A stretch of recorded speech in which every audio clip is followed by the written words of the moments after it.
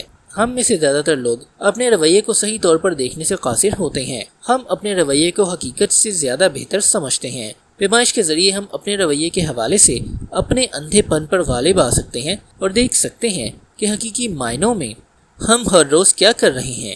ڈبے میں پڑے ہوئے پیپر کلپس پر ایک نظر ڈالنے سے ہی معلوم ہو جاتا ہے کہ آپ کتنا کام کر رہے ہیں یا نہیں کر رہے۔ جب ثبوت آپ کی آنکھوں کے عین سامنے ہوتا ہے تو آپ خود سے جھوٹ بولنے کی غلطی کم ہی کرتے ہیں۔ دوسرا فائدہ، عادت کا ریکارڈ پرکشش ہوتا ہے۔ ترقی سے بڑی ترغیب دینا دنیا میں کوئی اور نہیں ہے۔ جب ہمیں اشارہ ملتا ہے کہ ہم آگے بڑھ رہے ہیں تو ہم سفر جاری رکھنے پر زیادہ آمادہ ہوتے ہیں۔ اس حساب سے عادت کا ٹریک رکھنے سے تحریک و ترغیب پر نشے جیسا اثر پڑتا ہے۔ ہر چھوٹی سی کامیابی آپ کی خواہش کو اور بھی بڑھاوا دیتی ہے۔ یہ طریقہ برے وقت میں خصوصی طور پر کرامت ثابت ہو سکتا ہے۔ مایوسی کا دورہ پڑے تو اپنی گزشتہ تمام کامیابیوں کو فراموش کر دینا بہت آسان ہوتا ہے۔ عادات کا ریکارڈ آپ کو آپ کی محنت کا بصری ثبوت فراہم کرتا ہے اور ڈھکے چھپے انداز میں آپ کو یاد دلاتا ہے کہ آپ کتنی پیش رفت کر چکے ہیں۔ اندراج کی جگہ خالی نظر آئے تو آپ کو پھر سے آغاز کرنے کی تحریک ملتی ہے، کیونکہ آپ تسلسل توڑ کر اپنی ترقی سے ہاتھ دھونا نہیں چاہتے۔ تیسرا فائدہ، عادات کا ریکارڈ رکھنے سے تسکین ملتی ہے۔ یہ فائدہ سب سے زیادہ اہم ہے۔ ریکارڈ رکھنا اپنے آپ میں ایک سیلاب بن سکتا ہے۔ کرنے کے کاموں کی فہرست میں سے کسی ایک کام پر لکیر پھیرنا، اپنے ورزش کے روز نامچے کے ایک اندراج کو مکمل کرنا یا کیلنڈر پر ایکس کا نشان لگانا تسکین بخش ہوتا ہے۔ نتائج میں بڑھوتری ہوتی دیکھ کر اچھا لگتا ہے۔ آپ کے انویسٹمنٹ پورٹ فولیو کا سائز، آپ کی کتاب کے مسودے کی طوالت، اور اگر اس سے آپ اچھا محسوس کرتے ہیں تو زحمت کو برداشت کرنا آسان ہو جاتا ہے۔ عادات کا ریکارڈ رکھنے سے آپ کا فوکس بھی درست جگہ پر رہتا ہے، یعنی آپ نتیجے کے بجائے عمل پر توجہ مرکوز رکھتے ہیں۔ آپ 6 پیک ایبس حاصل کرنے کے جنون میں مبتلا نہیں ہوتے۔ آپ کی ساری کوشش اس تسلسل کو برقرار رکھنے کے گرد گھومتی ہے اور آپ ایسے انسان بن جاتے ہیں جو ورزش میں ناغہ نہیں کرتا۔ خلاصہ یہ کہ عادات کا ریکارڈ رکھنے سے نمبر 1، ایک بصری ایمان تیار ہو جاتا ہے جو آپ کو رویہ دہرانا یاد دلا سکتا ہے۔ نمبر 2، اس کے اندراج تحریک و ترغیب پوشیدہ ہوتی ہے، کیونکہ آپ کی پیش رفت آپ کی نگاہوں کے سامنے رہتی ہے اور آپ اس سے محروم نہیں ہونا چاہتے۔ جب آپ کسی عادت کو کامیابی سے دہرانے کے بعد اس کا اندراج کرتے ہیں تو آپ کو تسکین ملتی ہے۔ مزید برآں، عادات کا ریکارڈ رکھنے سے بصری ثبوت تیار ہوتا ہے کہ آپ اس شخصی روپ کے حق میں ووٹ ڈال رہے ہیں جو آپ حاصل کرنا چاہتے ہیں، جو کہ فوری اور قدرتی تسکین کی ایک مسرت انگیز شکل ہے۔ ممکن ہے آپ سوچ رہے ہوں، اگر عادت کا ٹریک رکھنا اتنا ہی مفید ہے تو میں نے اس کا ذکر اتنی دیر سے کیوں کیا؟ تمام تر فوائد کے باوجود اس گفتگو کو اب تک کے لیے مؤخر کرنے کی ایک سادہ سی وجہ ہے۔ بہت سے لوگ ٹریک رکھنے اور پیمائش کرنے کے عمل سے کنی کتراتے ہیں۔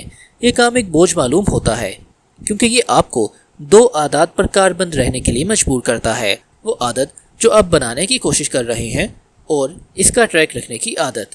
اگر آپ پہلے سے کسی ڈائٹ پر کاربند رہنے کی کوشش کر رہے ہوں تو ایسے میں اپنے حراروں کو گننا ایک بوجھ معلوم ہو سکتا ہے۔ کرنے کو کام پڑا ہو تو ہر سیلز کال کا اندراج کرنا بوجھ معلوم ہو سکتا ہے۔ یہ کہنا زیادہ آسان معلوم ہوتا ہے کہ بس میں کم کھایا کروں گا، یا میں زیادہ کوشش کروں گا، یا میں یہ کام کرنا یاد رکھوں گا۔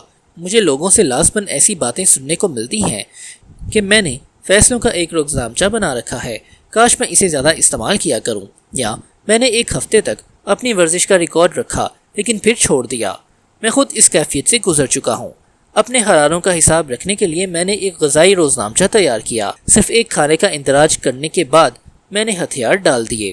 ہر کوئی ٹریکنگ کا کام نہیں کر سکتا اور اپنی پوری زندگی کا حساب رکھنے کی کوئی ضرورت بھی نہیں، لیکن تقریباً ہر کوئی اس کی کسی نہ کسی شکل سے فائدہ اٹھا سکتا ہے، خواہ وہ عارضی ہی کیوں نہ ہو۔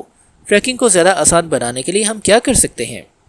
پہلی بات یہ کہ جب بھی ممکن ہو آپ کا حساب کتاب خودکار ہونا چاہیے۔ شاید آپ کو جان کر حیرت ہو کہ نادانستہ طور پر آپ کتنی چیزوں کا حساب رکھ رہے ہیں۔ آپ کے کریڈٹ کارڈ کی سٹیٹمنٹ حساب رکھتی ہے کہ آپ کتنی مرتبہ کھانا کھاتے ہیں۔ آپ کا فٹ بٹ حساب رکھتا ہے کہ آپ کتنے قدم پیدل چلے اور کتنی دیر سوئے۔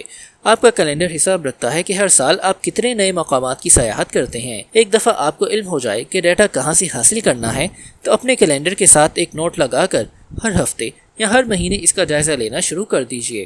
ہر روز کا ریکارڈ رکھنے کے مقابلے میں یہ طریقہ زیادہ عملیت پسندانہ ہے۔ دوسری بات یہ کہ اپنے ہاتھ سے ریکارڈ تیار کرنا صرف آپ کی اہم ترین عادات تک محدود ہونا چاہیے۔ کبھی کبھار 10 عادتوں کا ریکارڈ رکھنے کے بجائے مستقل مزاجی سے صرف ایک عادت کا ریکارڈ رکھنا زیادہ بہتر ہو جاتا ہے۔ آخری بات یہ کہ حساب کتاب ہر عادت کے دہرائے جانے کے فوراً بعد درج ہونا چاہیے۔ رویے کی تکمیل اس کا اندراج کر لینے کا ایما ہے۔ اس طرز عمل کے ذریعے آپ 5ویں باب میں بیان کی گئی عادات کی گروہ بندی اور عادات کا ریکارڈ رکھنے کے طریقوں کو یکجا کر دیتے ہیں۔ عادات کی گروہ بندی پلس عادات کی ٹریکنگ کا فارمولا کچھ یوں ہوگا۔ اس موجودہ عادت کے بعد میں اپنی عادت کا ریکارڈ رکھوں گا۔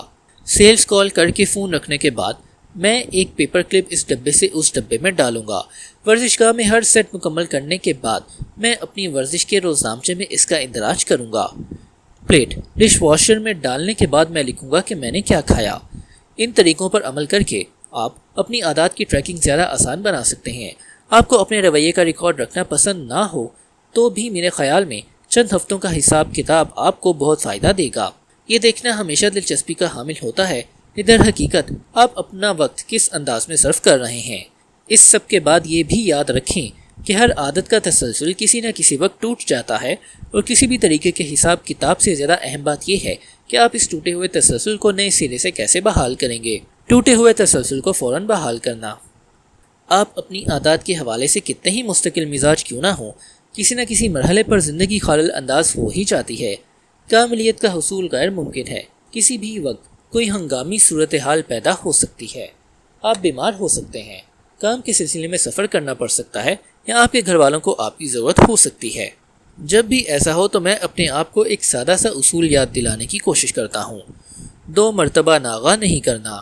اگر ایک دن کا ناغہ ہو جائے تو میں جتنی جلد ممکن ہو سکے تسلسل بحال کرنے کی کوشش کرتا ہوں۔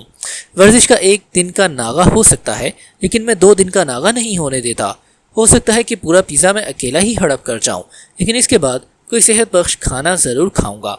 میں پرفیکٹ تو نہیں ہو سکتا، لیکن دوسرے ناغے سے ضرور بچ سکتا ہوں۔